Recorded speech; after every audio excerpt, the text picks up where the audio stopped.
Olá pessoal, como vocês estão?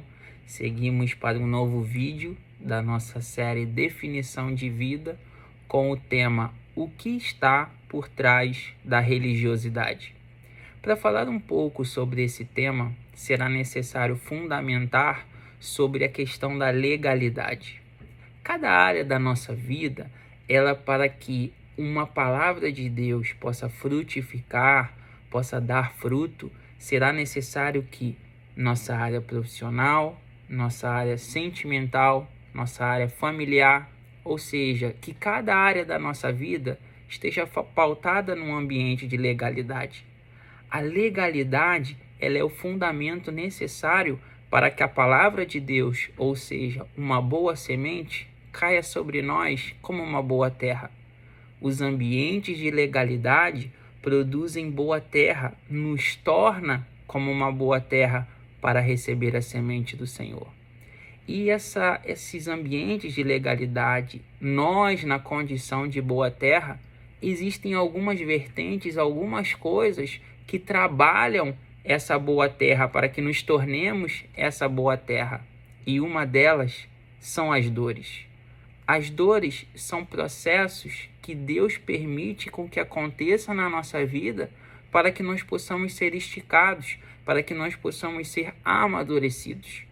Os processos de dores eu posso enxergar de óticas diferentes, como, por exemplo, eu posso enxergar que é algo que o diabo está fazendo na minha vida, eu posso enxergar como algo que é consequência de um erro que eu cometi, eu posso enxergar que é Deus que me está esticando.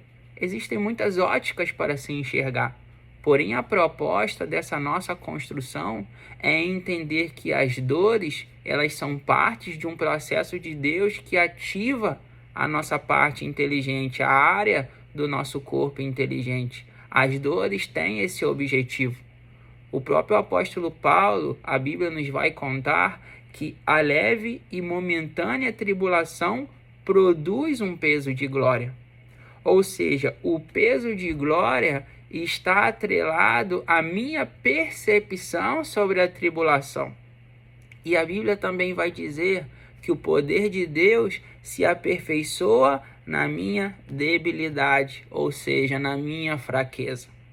Então, o poder de Deus, ele tem essa percepção de nos aperfeiçoar no momento em que nós estamos expostos a situações mais delicadas. E essas dores, elas são fundamentais, dependendo da ótica com que eu enxergo, para que Deus possa me esticar, para que Deus possa me amadurecer, e assim eu acesse todas as bênçãos que já estão reservadas para mim nas regiões celestiais. Então, fundamentar essa base na legalidade, em ter uma vida com bases legais em todas as áreas. Agora nós vamos para o nosso tema da religião ou da religiosidade, melhor dizendo.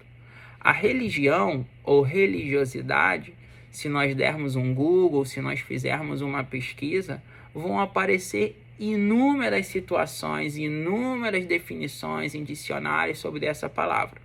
Mas no nosso contexto, nós vamos trabalhar com a religião ou religiosidade como esforço do coração humano. Ou melhor, as ações concretas do coração do homem, do coração humano. Ou seja, religiosidade são todas as ações que começam de baixo para cima. São coisas que nascem no coração do homem e o homem tenta elevar até a vida de Deus.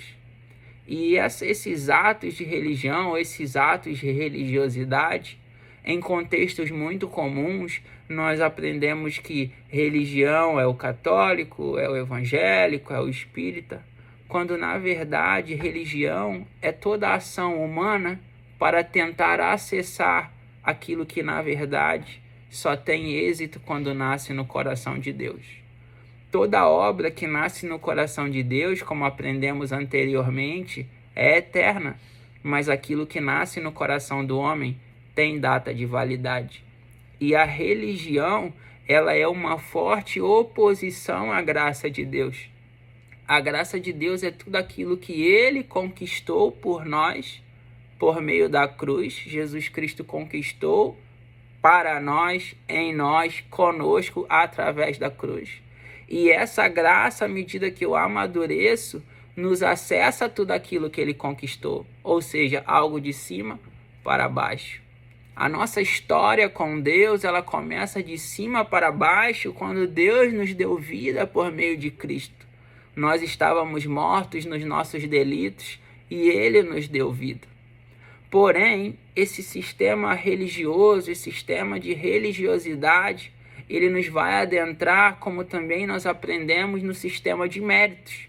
Quando eu sou ensinado que se eu jejuo eu recebo, se eu subo o monte eu recebo, se eu oro mais eu recebo, ou seja, esforços humanos. Quando na verdade a graça de Deus ela nos acessa por meio daquilo que Ele conquistou à medida em que nós amadurecemos. E quando eu amadureço nessa percepção de que as coisas que nascem no coração de Deus são de cima para baixo, que a vida é de cima para baixo, eu começo a entender a importância da percepção da graça e da paz. Pois a Bíblia diz que a graça e paz vem de Deus. O apóstolo Paulo fala graça e paz da parte de Deus.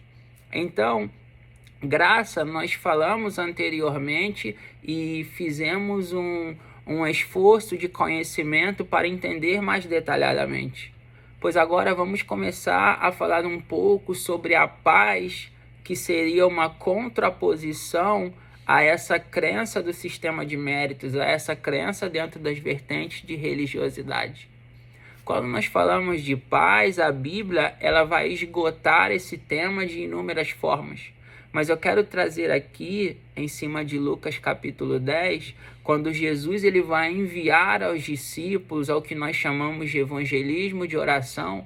E o primeiro passo que ele ensina quando os discípulos estavam indo, Jesus estava enviando os discípulos de casa em casa, Jesus ensina como a primeira coisa dentro do contexto evangelístico sobre declarar paz. Eu quero ler para vocês. Lucas capítulo 10, do verso 5, ele vai dizer assim: E em qualquer casa em que entrardes, dizei primeiro, paz seja a esta casa. E no verso 6, e se houver ali um filho de paz, repousará sobre ele a vossa paz, e se não, ela retornará para vós. Ou seja, declarar paz sobre alguém é declarar a vida do Filho de Deus.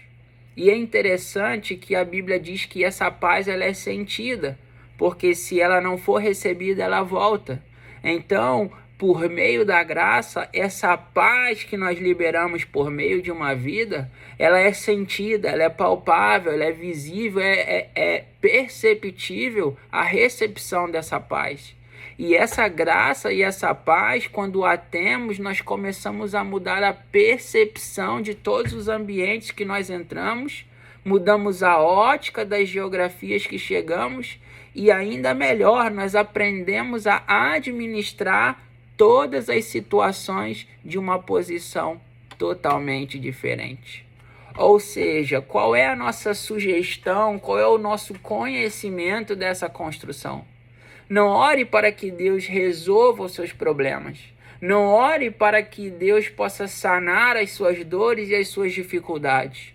Mas comece orando para que o Senhor te fundamente em graça e te fundamente em paz. Porque por meio da graça e da paz, essa paz será sentida. Essa paz que excede todo entendimento te ajudará a ter uma percepção do que representam essas dores e isso vai começar a mudar a sua percepção daquilo que está dentro de você. E é muito perigoso, irmãos e amigos, escutar uma palavra sem graça e sem paz. Porque se eu escuto uma palavra sem a graça e sem a paz do Senhor, isso automaticamente vai criar um muro entre quem está transmitindo e quem está recebendo. Porque eu posso entender, eu posso acabar ouvindo o que está sendo transmitido e achar que é uma ofensa pessoal, como por exemplo, ele está falando isso da minha vida porque alguém contou a minha vida para ele. Ele olhou para mim de tal forma que ele está falando uma indireta para mim. Não estou dizendo que isso não aconteça, mas quando não temos essa graça e essa paz, a nossa percepção ela fica corrompida e nós não conseguimos absorver a verdade e a mensagem que o Senhor nos está transmitindo. E escutar uma palavra sem graça e sem paz, ou transmitir uma palavra sem graça e sem paz, nós não conseguiremos passar o real sentido do que aquela mensagem tem.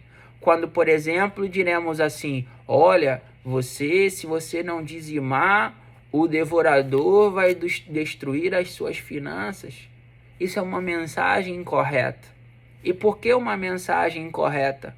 Quando, na verdade, o ato de ofertar e o ato de dizimar, ela é uma manifestação de uma natureza generosa. Ela é uma manifestação de uma natureza restaurada, uma natureza que entendeu a vida de Cristo em si e agora quer dar, agora quer ofertar, agora quer ser parte de um propósito maior. Quando a Bíblia diz: e Deus amou o mundo de tal maneira que deu seu Filho. Ou seja, dar é a manifestação da generosidade de Deus. Uma natureza generosa é uma natureza que dizima, uma natureza que oferta não de baixo para cima, mas uma natureza que oferta de cima para baixo.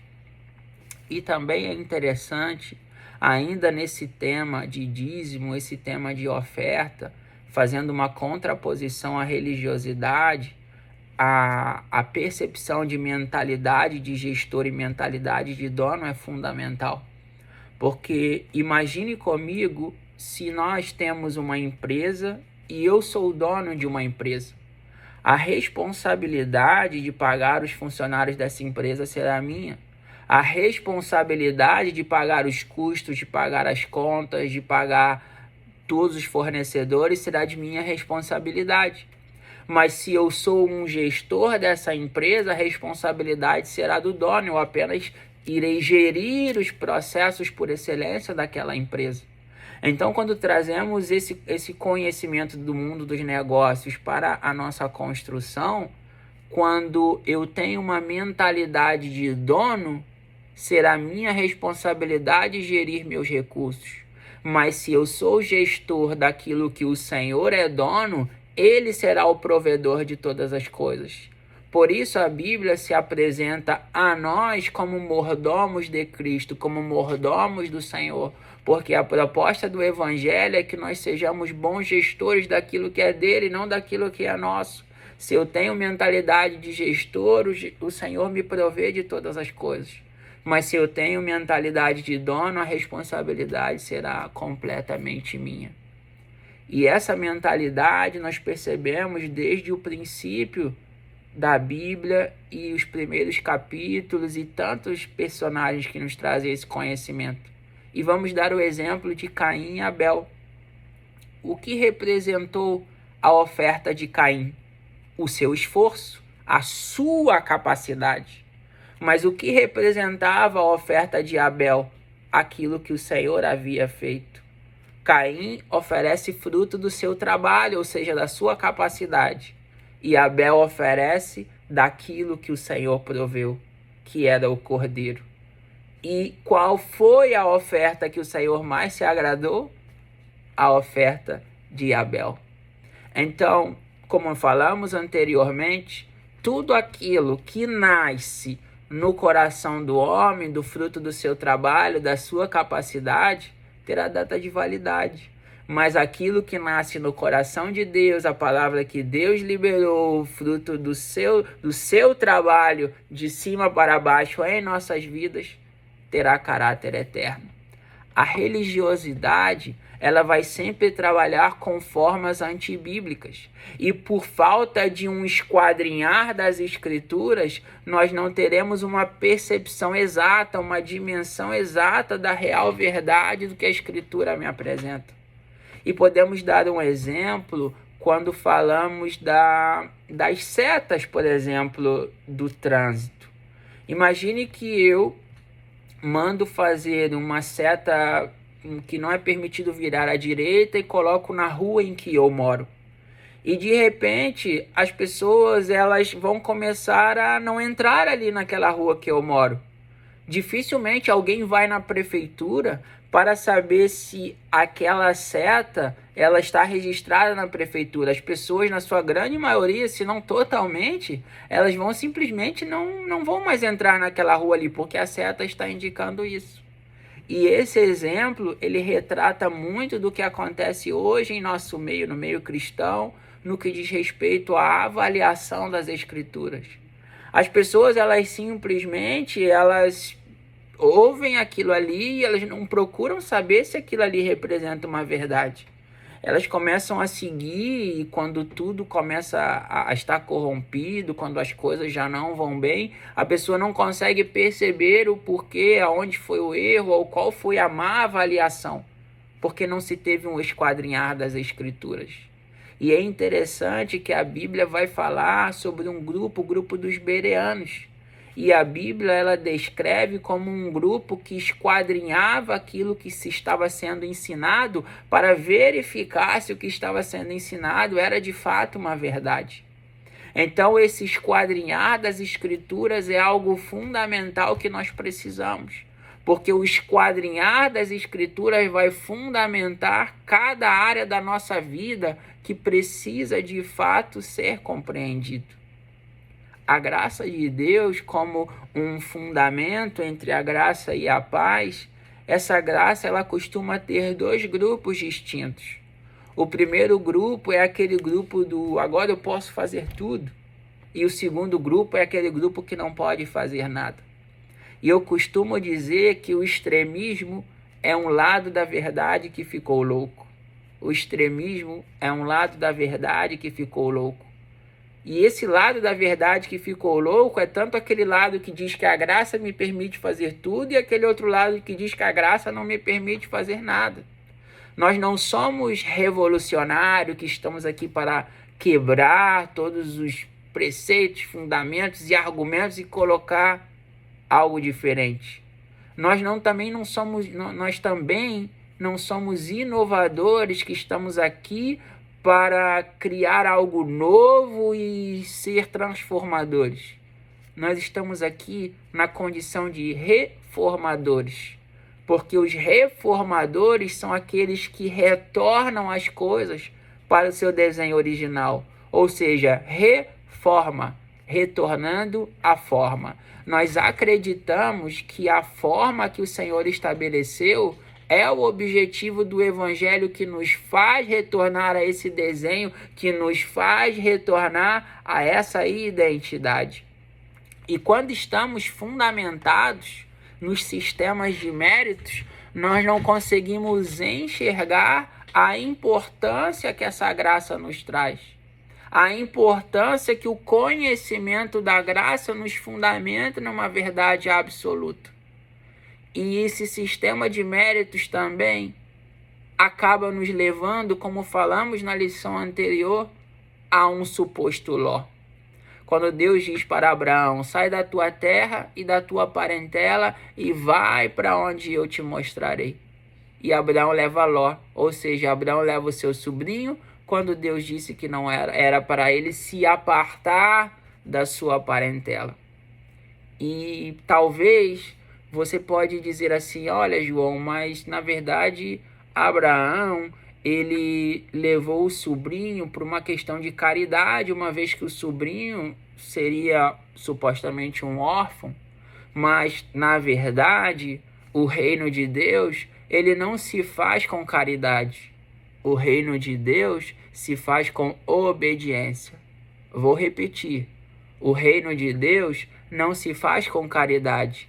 O reino de Deus se constrói com obediência.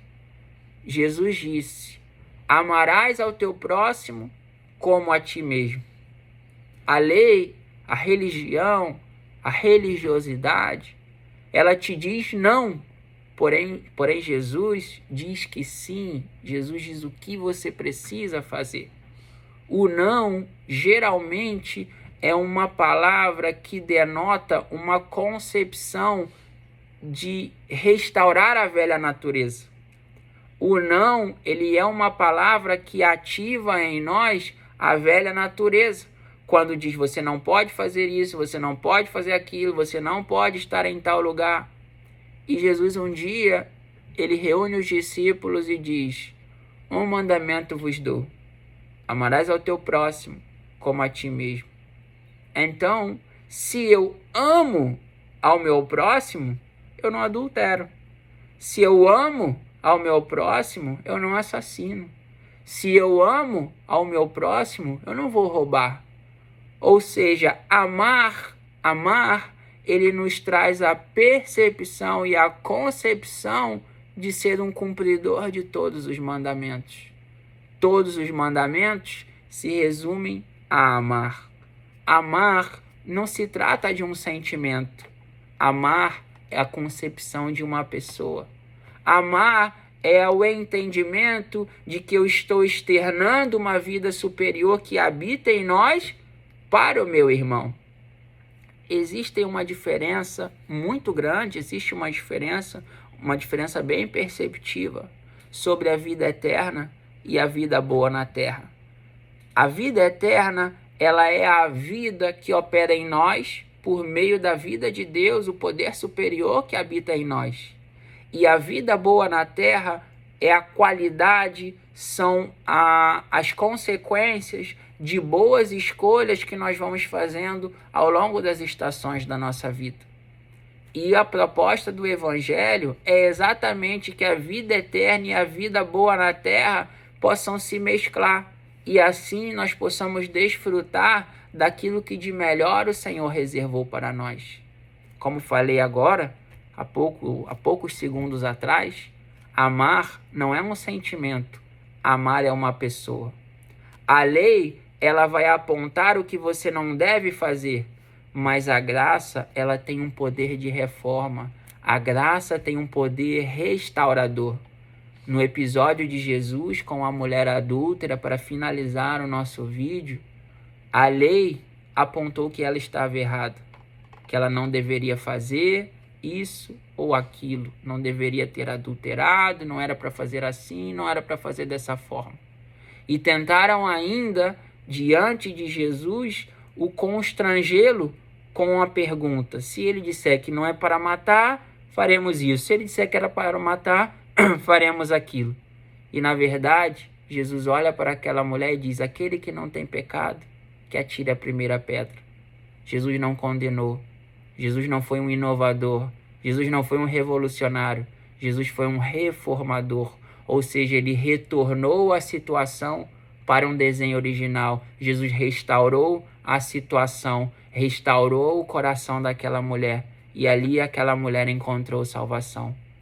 Em outras palavras, para resumir este nosso vídeo, essa nossa aula, não estamos aqui para ser revolucionários ou inovadores. Estamos aqui para promover a restauração de todas as coisas em Cristo Jesus.